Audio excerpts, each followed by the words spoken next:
Hello, everyone. I'm Marlene Foster with the Empower the Vision, and wanted to tell you that I'm really excited today because I have two extraordinary guests with me today. And one thing you will see that these team panels will be actually coming together, and we will be coming together to talk to you about the pandemic, which you can relate to. A lot of you out there, you'll be thinking about what it was like prior to the pandemic, your transformation, and what is it that you're doing today. And that's what you're going to hear, three different types of stories and different accounts as to what occurred at that time. You'll be hearing from Aneesa, you'll hear from Shaheda, and they will tell you again prior to the transformation period and where they are today. And as a lot of you know, I'm actually authoring a book right now. So this is what I will be adding to the discussion today. I'll be talking about my book, and we'll be discussing the pandemic with the employee and leadership. We're going to look at roles as well as mental health. So I'd like to start off first by introducing again Aneesa, and I would love for you to give us just a little bit of a background view. Tell us about your family and about your personal view about you. Thank you so much, firstly, for having me. I feel really honored to be a part of this conversation. It's going to be an intriguing dialogue, and I can't wait to hear everyone's inputs. A little bit about me. I call myself a coaching alchemist. I am a mom of three beautiful kids that are my teachers in so many ways on a daily basis. I get to learn about my great attributes and not so great attributes, but it's all about the learning, isn't it? And yesterday, my daughter had a milestone birthday. She's 13. I have a 16-year-old son, and I also have an 8-year-old son who's actually the boss baby in the house right now. So, yeah. Wow, see that's great. Wonderful, wonderful. And just wanted to stop here right now. Shahida, just give us a brief an overview about you, your family. Hi, Marlene, and Hello, thank hello. you so much for having me here. It's just such a wonderful space to be among such beautiful, strong women. So thank you for that. So I am originally from the UK. I moved to Zambia when I got married, nearly 27 years ago. So it's been quite a while. So it's just me and my husband, and a big fat cat in our house. And I have one sister who lives in Zambia. She lives in the capital. And we have a very large extended family on my husband's side, as well as my side, but around us here where I stay, very large Daya family. Um, I am a personal coach and a business coach, but I like to help people who are experiencing anxiety to overcome that anxiety. But I'm also working in a hospital, supporting the administration of the hospital, taking the hospital hopefully to the next level. Wonderful, thank you. And just to give you just a slight little overview about me. Okay, I have one daughter and I have a granddaughter, who's always with me. I'm serious. I feel like each time I look up, I say, "Do you ever go home?" She is always with me, and I don't complain, guys, because you have how it is when you become when it's empty nesters. You start to kind of because I'm not married, so this it's just me and the work that I'm doing, and then I'm writing the book, and then she's there with me as well. And what I do is I empower uh, businesses to increase growth and visibility. And how do I do that? By actually showing them teaching them how they can actually protect family, customers, community, employees, and retirement. And today I'll be talking with these two beautiful ladies today, talking about the leadership employee relationship. So we'll be talking about that today. And I want to just get started with Aneesa. And just Aneesa, I want to start off by asking you. I know, and we're going to start off again previously, but I know, I love your story because you can show us both sides of the coin today. Because she was first as an employee, and now she's on the leadership, portion within her career. So, what can you tell us, just starting off from the start, prior to the pandemic? Can you kind of give us how you moved on from the beginning to the middle, and then to where you are today? Sure. Wow, it's a loaded question because there's so much to it, but I'm going to try and be succinct around it. Most of my career I actually was in the commercial space, so business development and sales, and I worked in a vast amount of industries that I've been privileged to work within: financial services, telecommunications. And when I was in financial services, I had the privilege of being exposed to a whole host of other retail industries within that.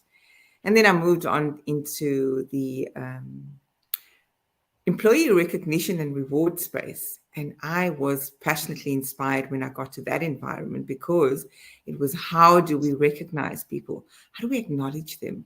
How do we get them to take inspired action and be part of the movement of the organization, to live and embody the values and be excited to go deliver on the mission of the organization? So this organization, I was also still in the commercial space. And I was there just on 18 months. And with the pandemic that hit us, it was first a part of, okay, well, we're going to reduce your income, for a period of time, to try not and lay off any workers. We were in agreement with that. We thought, okay, that's fair. At least we still get our employment.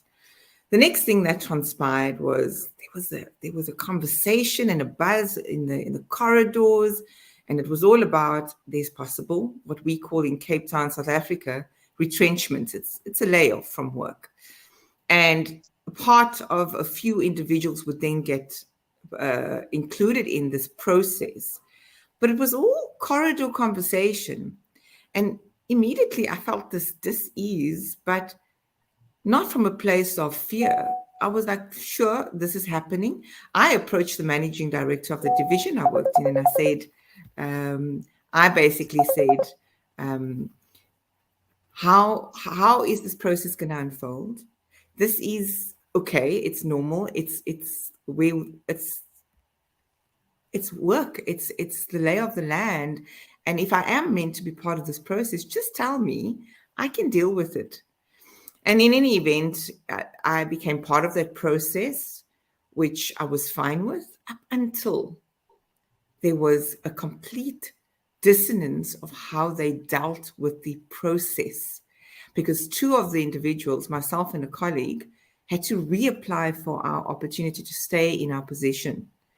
And the way that unfolded was in an unfair way that they conducted the process. I think that they had already decided that they would like this individual to be employed, and they were kind of finding whatever possible way to appease me that they were following process. And I had to realize in the interview process, I actually broke down and I sobbed profusely, because I knew instinctively in that interview process, something wasn't right. My intuition guided me at that very moment. However, in the same vein, I was like, but I'm going to stay strong and continue throughout the process, sobbing or not. And what I realized in that moment was two things. It was a defining period in my life because, one, why was I triggered so badly? Because there was a misalignment of values. I loved this organization for what they represented. Our values were congruent. Their vision and mission of the organization was in alignment with me. And immediately, I'm sitting there, and the way the interview process to reapply for my position was completely incongruent with the values. So I felt that my truth was being triggered in a very negative light. But I also realized in that moment, what were the things that were sitting in my space that I needed to deal with? Because this was one of those dark night of the soul experiences. Now, let me just mention this. I was the primary breadwinner of my family. At the time, I was still married. I'm now consciously uncoupled for about almost 2 years since then. That layoff was also a catalyst for me to look deeply within and say, what was my projections in that moment?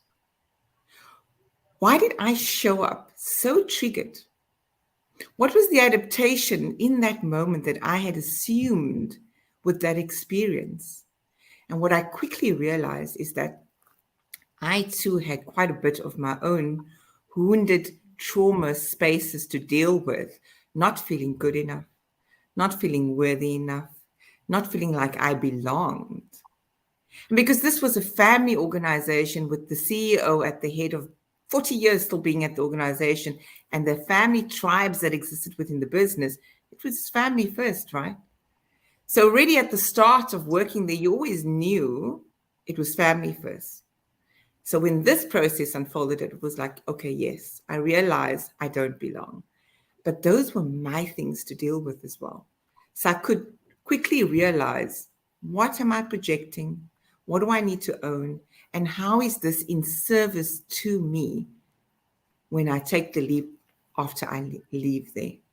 And fast forward to today, I can proudly state that what that journey allowed me to embark on was my very own hero's journey, heeding the call to adventure, knowing that I had my own villains and demons and monsters and dragons to slay, not just the outside world, not just the employer at that moment. And that unless I heeded that call and not refused it, I was never going to remain in my truth within my values, being purposefully aligned. And now, today, I have stepped into purpose. I'm fully aligned with understanding what it is to show up consciously for others who I coach or whom I consult with, or organizations I support in whichever shape or form in designing solutions or strategic intents, whether it's for their customers or employees.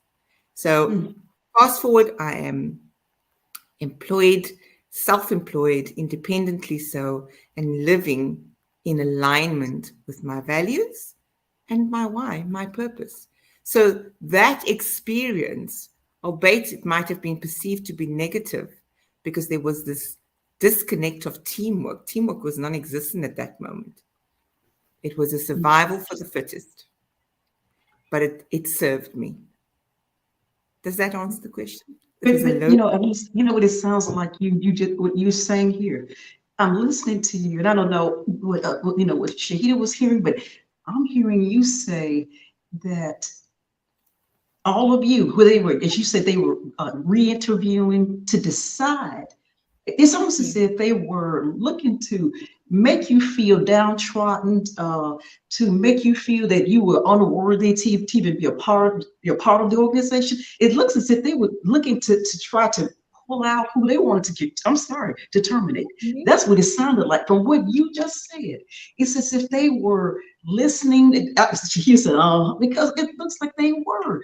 They were trying to fine tune. Okay, we'll keep her, we'll keep him, and this is what we're going to do with that. And if sometimes family-owned business, I'm not saying all of them are this way, but maybe they saw you as too powerful. You know how some people can they're strong and they feel a little threat there.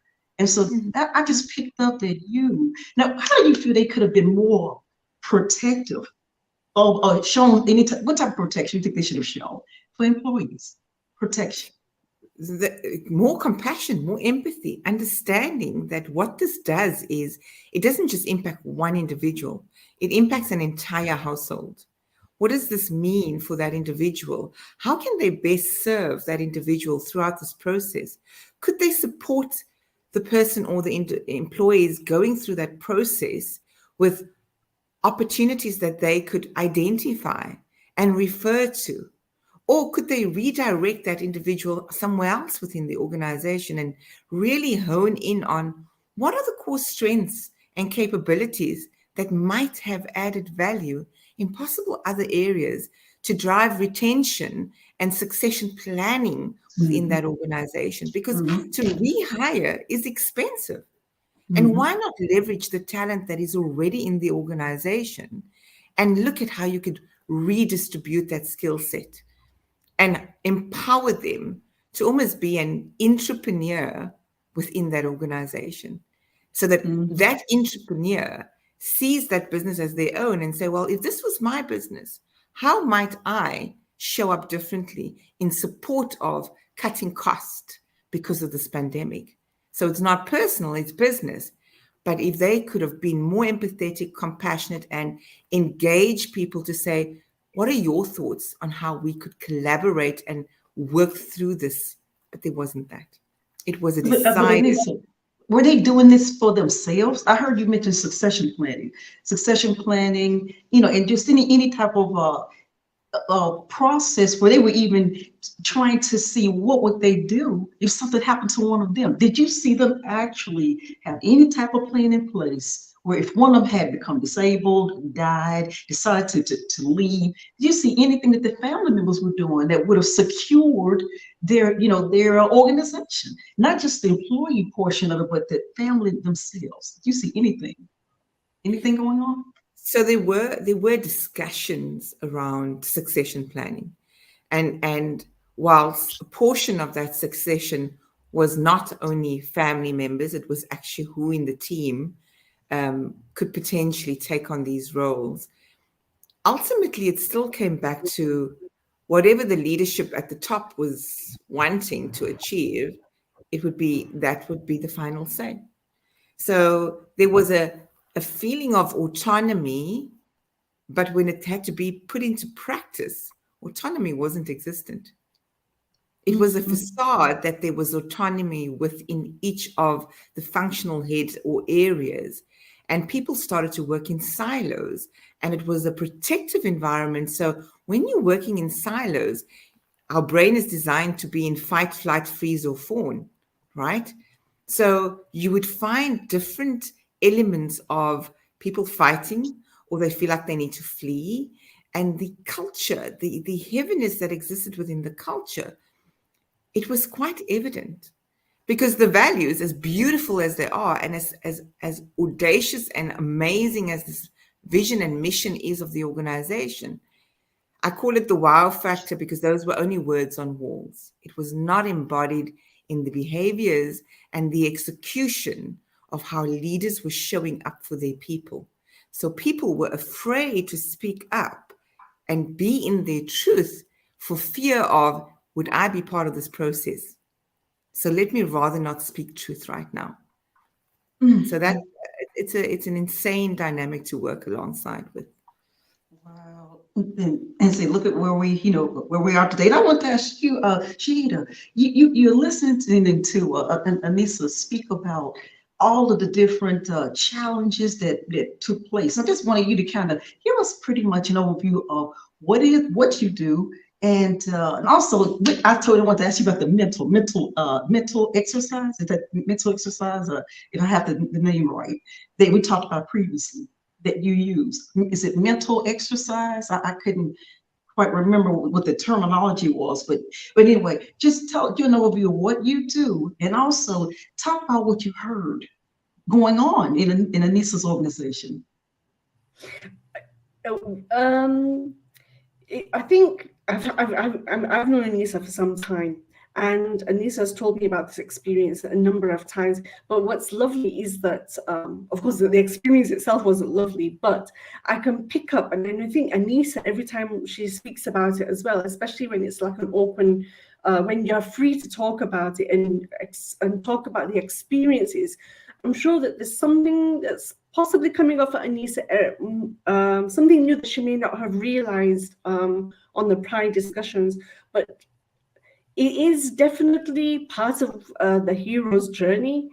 Unfortunately, the growth within us comes at the times when we are squeezed or challenged the most. And if we didn't have those experiences, we're not going to actually realize the resilience and the strength within us.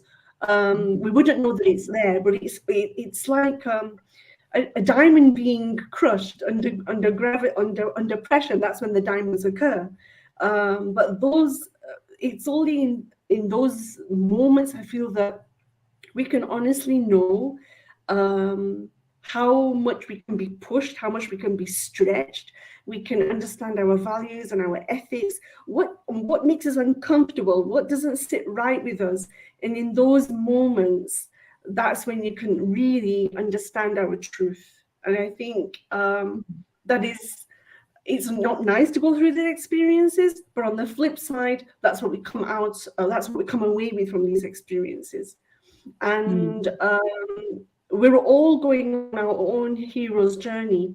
And fear is also one of the biggest things that people can always experience. And fear comes up in various forms. It could be fear of somebody, or fear of an unknown, or fear of uncharted territory. If you've had to, if you have a calling within that you've never been on that territory before, and you're not beyond it because it's new to you. You haven't, you don't know what it's going to be like. But at the end of the day, fear can teach us a lot about ourselves. And once we decide to embrace that fear and go on with our calling, regardless of how much fear there is, or what reactions it brings up in us, or what it feels like, that's when we really can learn how strong and resilient and how much courage we really do have within us. And Aneesa, I can, some of the things that she's explained, talked about in this experience, I can pick up. I'm sure a lot of people who hear this will realize and recall that, yes, I've experienced something like that. Yes, I understand that reaction and why Aneesa reacted that way in that sense. But these are the little golden nuggets that can come up. These are the golden nuggets also. And it takes a lot of courage also. You've got to pull that courage from somewhere within when you have that kind of an experience. When you've got a panel of 5 people in front of you and you're being re-interviewed for other plans or whatever you want to call it. You've got to pull that courage from somewhere. Definitely. And it is a very courageous story. You know what? When I first actually did a spotlight with you, you remember back in 2021, and what I found to be really exciting about your story was when you talked to me. You said, "Marlene, I've experienced anxiety myself," and so I wanted to ask you if you could just share with us today about your experience and how you overcame anxiety during that period. Yeah. Thank you for asking me about it again, because I think it's been a while since I've spoken about the whole experience. And for me also, every time I speak about it, it brings up something new. But one of the things I have realized is that then when I was a little uncomfortable talking about it, but now it's like, let's talk about it. It's great. It's fine talking about depression and what I learned and what I experienced. And I look at what happened to me as like a gift, because if that didn't happen to me, okay, let me explain now what happened. So I had anxiety for some time, but I think it was the year 2014. So this was way before the pandemic. I suddenly was hit with a big dose of anxiety and depression. When I look back, I think the anxiety was already there in the background, slowly building momentum. So in the background, slowly building momentum. And when I think back, and I realize and I remember actually feeling that I'm mentally slipping. I actually remember telling myself I'm slipping, and it felt like I was in the bottom of a pit and I was trying to climb out, and the sides of the pit were so slippery, I couldn't get a grip to climb out. That's mentally exactly how it felt. And about a few weeks after that, the depression hit very, very strong. I remember crying for no reason at all. Couldn't even recall what I was crying for. The anxiety, when it was at its peak, it made me feel very disconnected from myself. It was actually depression. Feeling disconnected from myself, not even knowing myself, crying and feeling very, very sad, literally having like a gray cloud above my head. You couldn't even see the joy in the day. The sun would be shining, but you couldn't see it. The birds would be singing, but you can't hear them. It doesn't really do anything for you. where I stay in Zambia, we don't really have. Zambia is still a developing country, so we didn't really have how can I say, a psychologist that I could go and see. So I had to travel to Johannesburg in South Africa with my husband. And when I saw a psychologist, that lady got the ball rolling. So I had a number of sessions of therapy with her. But what I realized, and maybe this is because of where I'm staying in Zambia as well, I realized that I had to do the bulk of the work myself. That it was, at the end of the day, the calling was to find myself, find my truth, relearn who I am, find where this anxiety was coming from, and all of these questions that were coming up, and any other questions that were coming up along the way, they needed answers for me to come back and find my truth. And it was a process. I had to research it myself. I journaled every day. Journaling became my go-to thing whenever I needed to process something. And I still journal today. Journaling worked for me particularly really well because I look at it as a self-therapeutic method to find answers within, especially when there's something on our minds troubling us. But I looked at everything. I looked at what vitamins do I take? How's my nutrition? How can exercise help me? And finding my truth in relation to various things, where I am in my life, what's my purpose, what are my values, how are my relations with my loved ones, what's my relationship with my husband, what do I want from that relationship, how can I make the most out of the life where I am, regardless of whatever setbacks there are.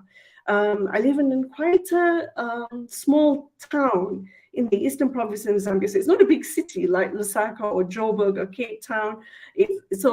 But look, I'm happy to say, thank goodness for the internet, and that has really. I found ways to set myself free, I think, and look at the setbacks and make life your own. Find your truth and find what makes you happy, and not be scared to look for those answers.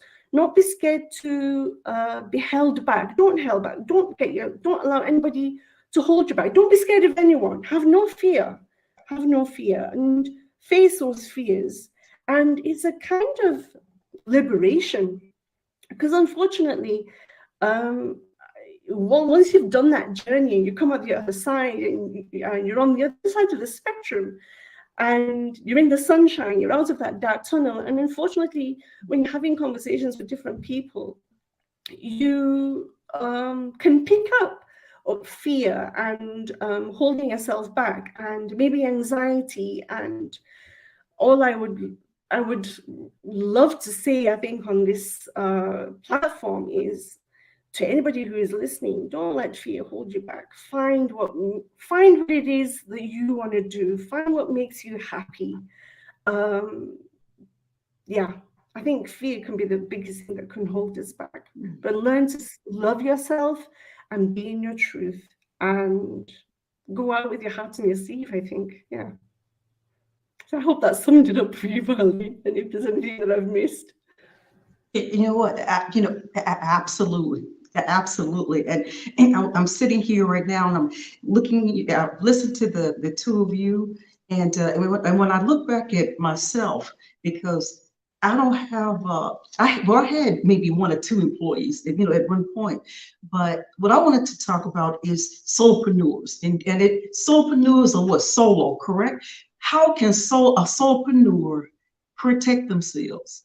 And I was sitting here then just listening to the two of you, look at, because even from that point of view, and I'll talk about employees as well, but the solopreneur point of view is so lonely, because there you are, and there are a lot of solopreneurs out there right now.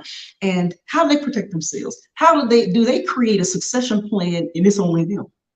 It's only you and your fingers and toes. So how you gonna create a succession plan? How you protect yourself? I'm gonna tell you again what happened to me though. I came down with pneumonia. I was writing a case in my office, And one of the vendors came back. Thank goodness that she did, because I was leaned over and I was sweating and just, I mean, the paperwork was wet. And the customer was like, I want to help you, but I don't want to touch you. So I understood how she felt, because I was really sick. So she said, look, Marlene, she walked in, she said, you get up, go up, go sit on the, go lay down on the couch or whatever you need to do. She said, and I'll take you home and I'll go ahead and wrap this up. So she took care of everything for me.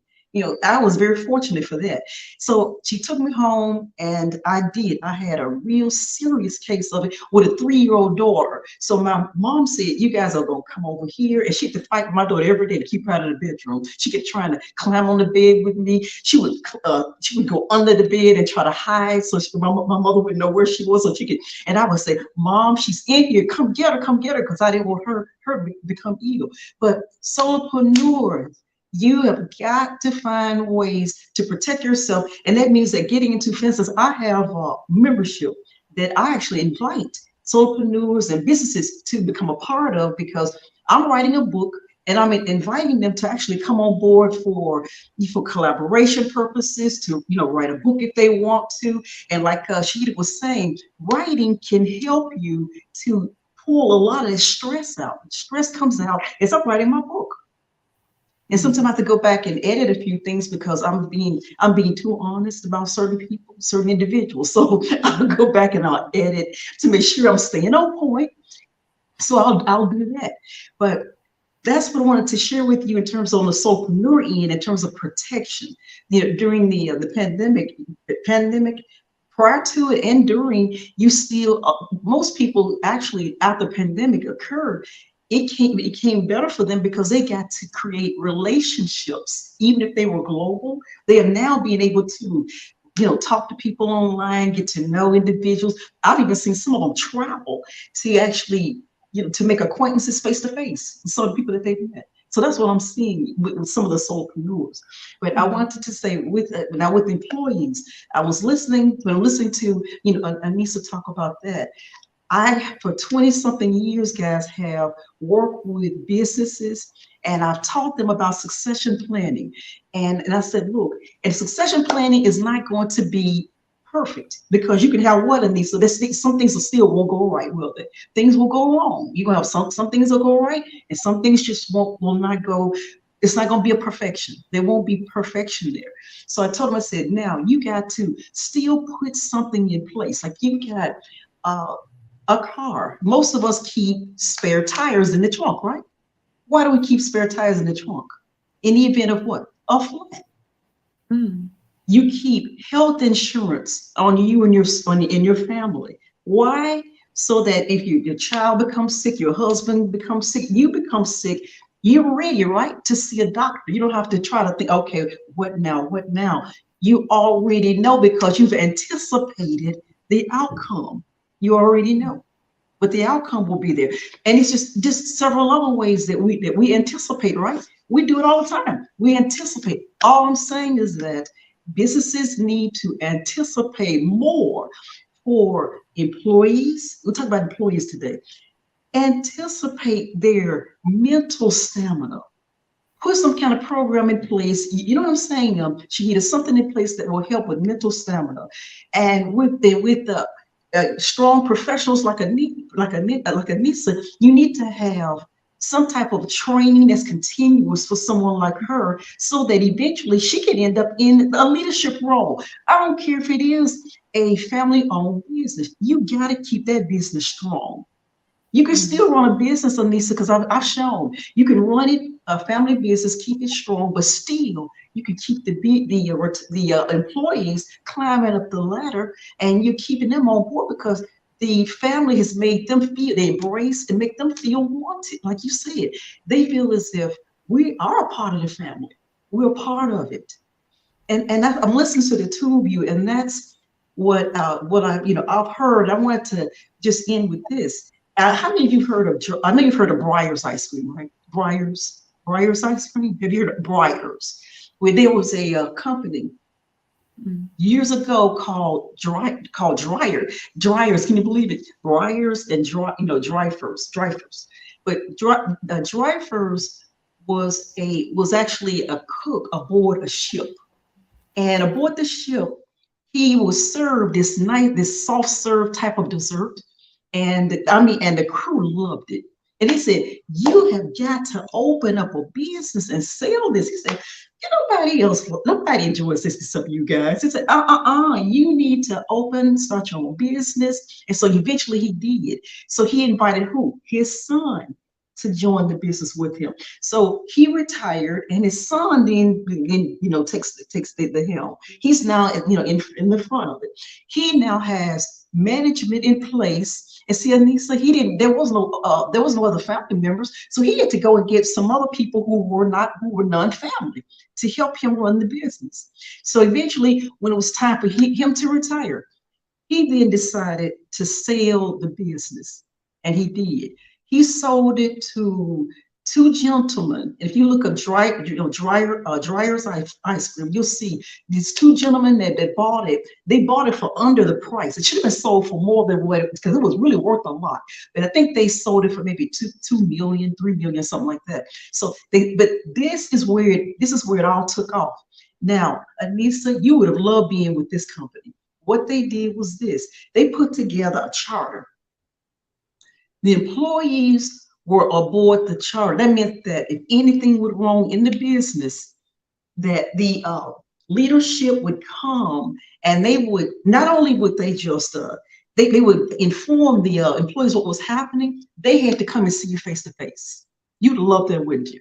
They came to every location that there was, and they came face to face with you and said, this is the issue, and we need to collaborate. It was very inclusive at that point. This was years ago. Inclusive. They wanted to hear the employees' voices. So once they sold it to them, and they were out creating different types of sorbets, and they were also Ben and Jerry's. They even transported ice cream for them for a while. Ben and Jerry's little small ice cream shop. But anyway, what finally ended up happening is they started to maybe lose on the sorbet. It wasn't really selling well. So they then turned around and decided, okay, then also one of the VPs came up with a brain tumor. Unexpected, right? They had no one to step into his shoes. Succession planning, right, Aneesa?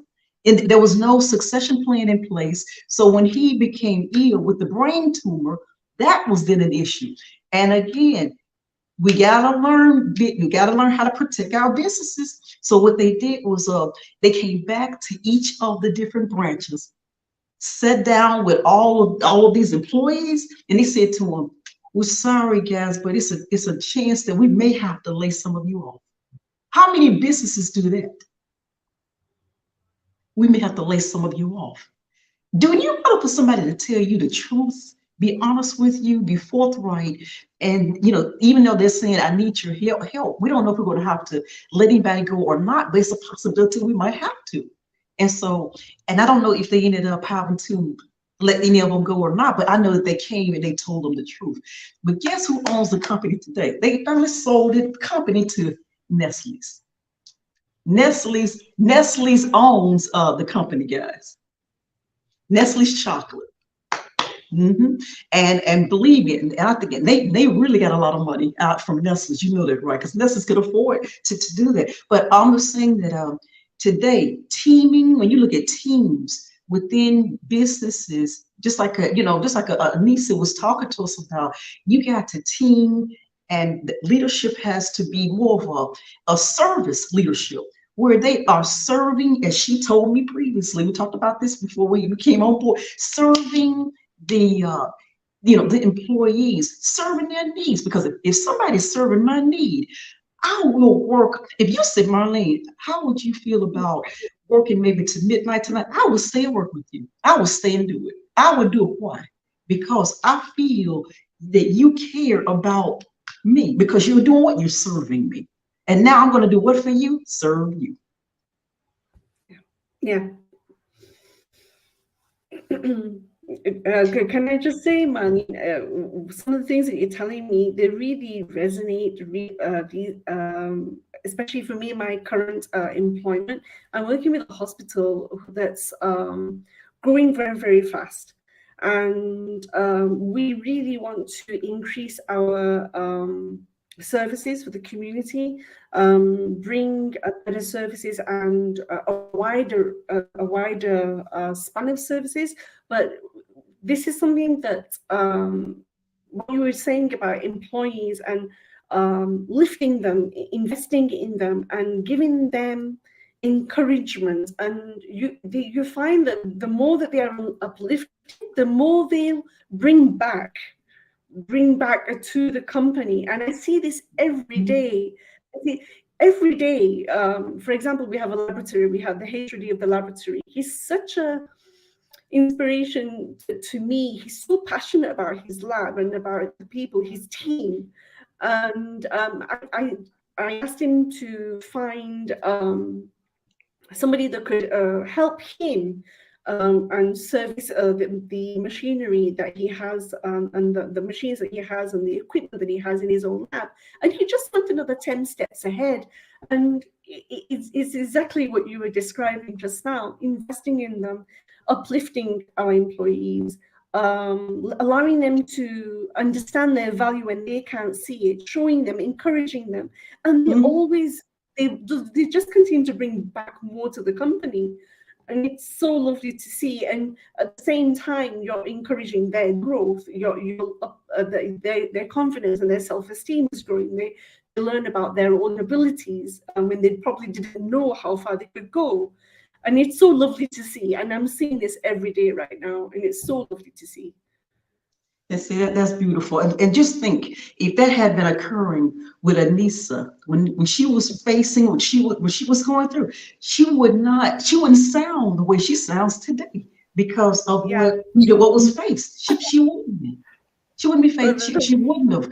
But I wanted to just tell you guys that I know I said and then from the start with me, yes, I stayed on the road traveling. Prior to the pandemic, I was a traveler. I flew planes. I was driving cars. You know what, honey, if I had to hitchhike, I probably would have hitchhiked, but I didn't do that. But I'm saying it. But I was all over, just mainly all over the United States, all different states. And when I would travel, again, that's how I saw my clientele. So so that's what I was doing prior to, and then when the pandemic hit, transformation occurred. I couldn't do the travel anymore. Why? People were afraid, weren't they? They were afraid. They were afraid of me then. No, you can't come to my house. I said no.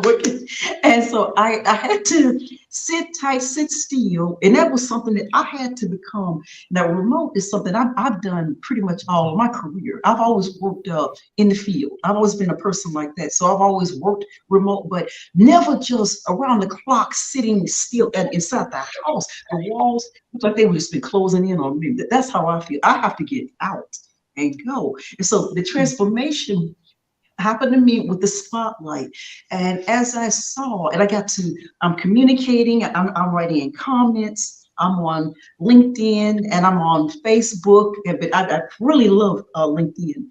And so there I am writing. And so I thought, a lot of these people are struggling to really get to know other individuals, to grow their businesses. So I'm thinking, wouldn't it be great if maybe I've never interviewed before, but I've done public speaking before, but I had never done a one-on-one or 3-on-3 or 10-on-10. I had just never done that before. So I decided I would do that to increase visibility. So that's what I did. And it also helped to protect their businesses, because by protecting the business they had in place, and then adding new people to the business. So I did that, increasing visibility, and growth. And so I'm still doing it today.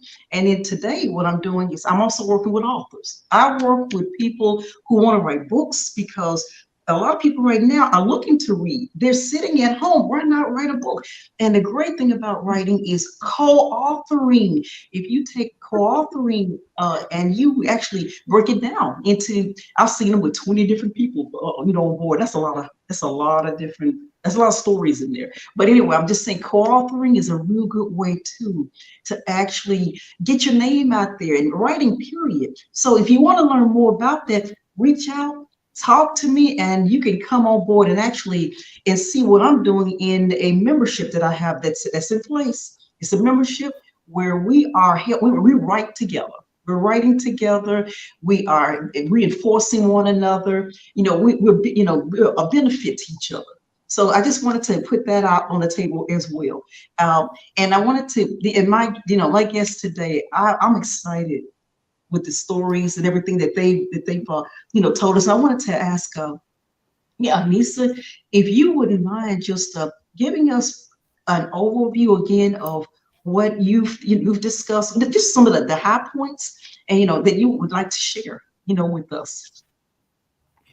Well, as you can see, it's dark behind me. So for those that might wonder what on earth is going on, South Africa has blackouts, rolling blackouts, but we have to persevere.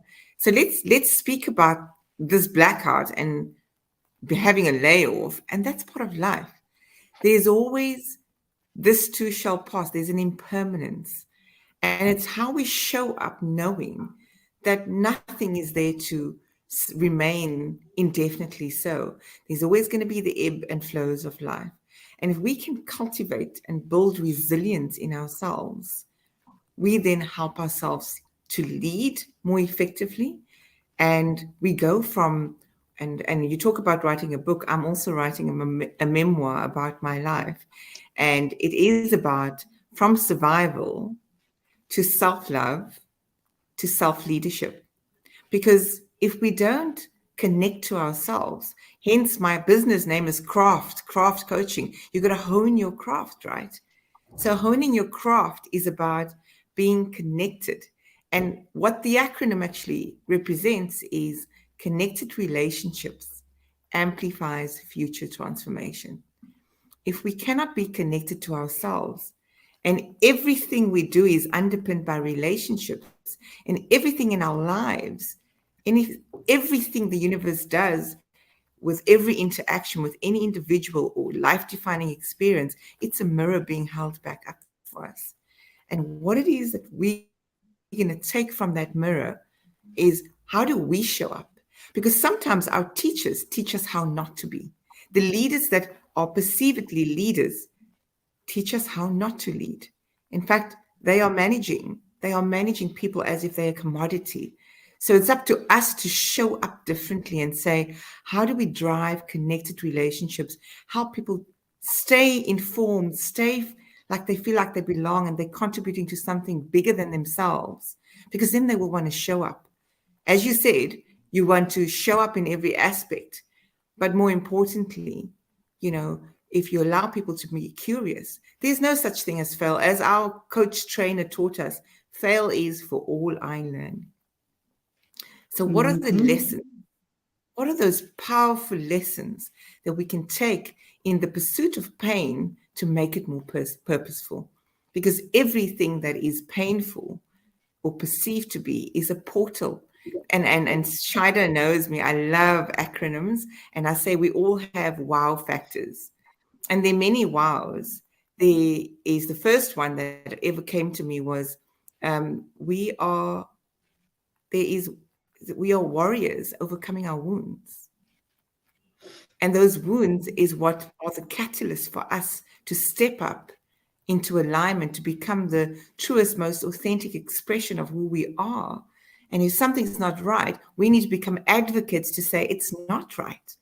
And we need to speak up with conviction. And then there's wonderment in observing our wounds. And that, again, is don't be victim. Don't stay in a victim to me consciousness. This is not happening to you. It's happening for you in your favor. How do you leverage that?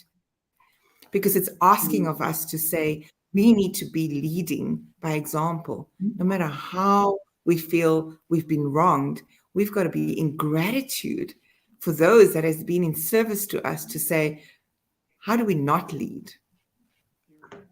And we're not judgment. If we're passing judgment, we in ego ourselves. And if we can learn to lead with empathy and compassion and forget about the label of leadership, because we're all leaders in our right, and leave these constructs, I, me, us, and them. We are one. We are one in every way. No one is above us. No one is below us. that would drive a different dialogue and a different culture and a different society and different norms. Aneesa, let me ask you this. Give your, if you will, and I'll have it attached also to the to the video. But give us a way for the audience to reach out, to reach you. How can they reach you? How can they reach me? They can certainly reach me via LinkedIn. I have a website. It's just my name and surname.com. That will give you an overview of all the topics that I am passionately inspired by to consciously, be part of a movement. And I call myself a coaching alchemist, not for any particular reason other than I believe wholeheartedly that we can turn lead to gold, that everyone has a purpose and everyone can step into that purpose. I like that term, lead to go. I gotta remember that. That's great. That's great. Now, let me ask you, now, Shaheda, just give us if you don't mind, succinctly give us an overview of what you like for the audience to take home with them today. What would you like to say? And then how they can reach out to you as well. Myself, Money. Yes. Okay. So anyone can reach out to me on my profile, through my profile. The messages will pop up straight away. I think contact information is also on my profile. I think my email address is there if anybody who wants to email me. I just want to touch on something that Aneesa said earlier when she was talking about her story. And unfortunately, the bad experience that Aneesa had with their employer. And this is for both employers and employees. What's wonderful about Aneesa's situation is that she's able to flip things around, and she used that experience as a catalyst. And look at where she is now. Look at Aneesa is rocking what she wants to do. She is certainly in her truth. Now, if I want to take it a step further and just touch on mental health a little bit, in respect of both employers and employees. So the reason I wanted to touch on mental health is to put a question out to people, anybody listening, and ask the question, what are the costs for you if your mental health could be better and your mental health is not working?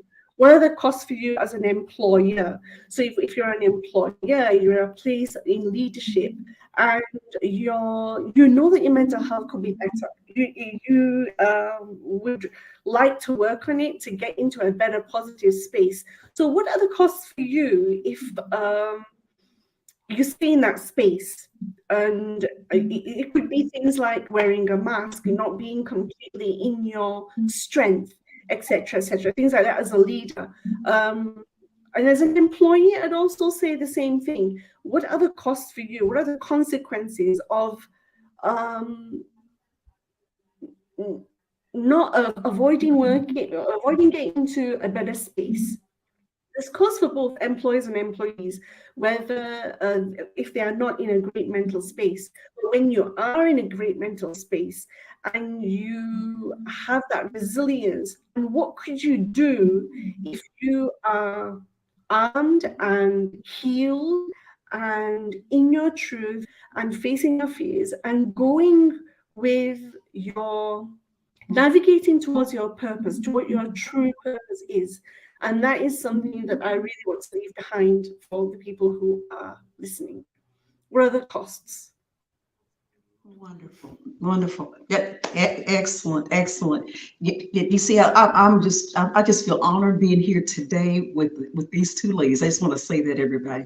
And again, my book that'll be coming out will be published in October, and you'll be hearing me speak about it. Here as I come on with other speakers who will be coming on board with me. I'll be talking to you about more topics that are inside of the book. And right now we're talking about, employees. But I wanted to actually challenge you today to do, if you've got an employee, or if you don't have one, if you've got an employee, why don't you write, because I've had business to write testimonials for employees. And if you say, well, Marlene, I've never done that before. How would I do it? Then reach out. I'll give you a template of some type, I'll show you how to do it. But write something showing your employees that they're special. And you could do something, I don't know, if you want to do monthly or bi-monthly or quarterly, but put something on the table so that you can get them excited, some excitement generated, and incentivize them to want to do better, do more, because what they do for the company, it's going to also impact the leadership, the owner. It's going to impact you. So write a testimonial for your employees. If you don't have an employee, go to your favorite restaurant or a business that you enjoy, actually spend money at, and watch those employees that you really enjoy spending time with. Write a testimonial on their behalf, write it for them, and let the owner see it. Come on, if you want something, you got to be like Aneesa said, you got to give it. If you want it, give it. And I'm saying to you today, write testimonials for employees. Write testimonial for employees at a business that you've gone to that you enjoy. Write a testimonial for them. And also I wanted to tell you that within like we already know about customers, and actually employees, in my opinion, are customers. Just think about it, because if it were not for the employees, would we even have customers? Because the customers know who are employees. So I just wanted to tell you that again, if you like to reach me, again, I'm on LinkedIn as well under Marlene Foster, and I will be coming again weekly, and I will have and see, Shaheda was a person that I've already spotlighted before, and a newcomer is Aneesa, and we're so happy to have you here with us. Thank you so much, Aneesa. I heard some really grand things about you. I'm being honest, over the past 24 hours, I went to, wow. That's when I told you. I said, am I on board with celebrities? Because I mean, people really spoke so highly, of you and Shaheda. And I want to just thank you again, for being here, with me, today.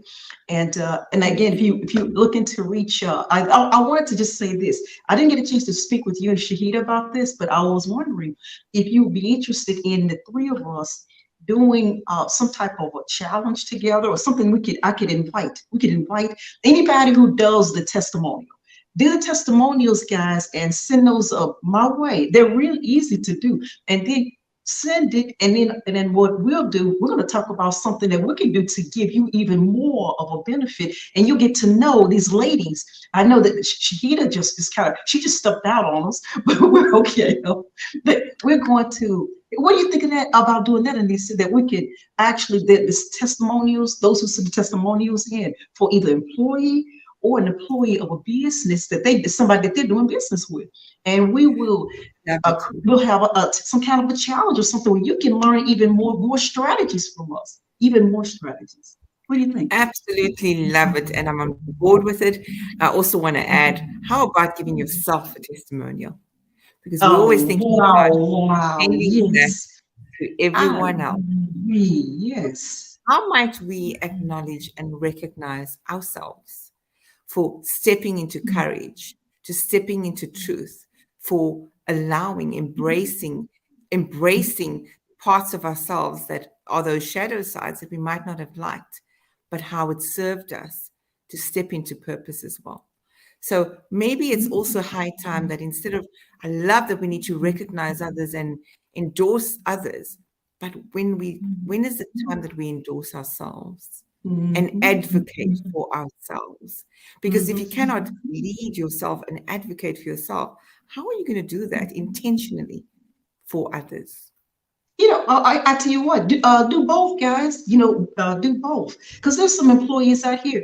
It's like Aneesa, you just shared. Some of them are not getting recognized at all. And I see it. I see it when I walk in, and I see the kind souls, the ones that I see when I'm doing business. And I'm looking at them and say, they sure are. It's a kind soul right there.